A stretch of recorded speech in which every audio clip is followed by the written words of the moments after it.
الخليجية ولا العربية بالتحديد. من دون شك السد، من يعرف السد عن قريب يعرف أن نادي نموذجي على مستوى العمل. وعندنا دخول في هذه اللقطة.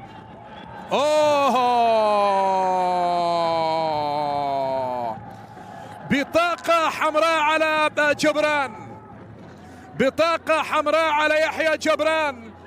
دخول، والحكم المصري محمود البنا الدولي يمنح الكابتن والقائد يحيى جبران بطاقة حمراء، لأن الدخول كان في قوة زائدة من جانب يحيى جبران. سنشاهد اللقطة. بالسلامة إن شاء الله، بالسلامة إن شاء الله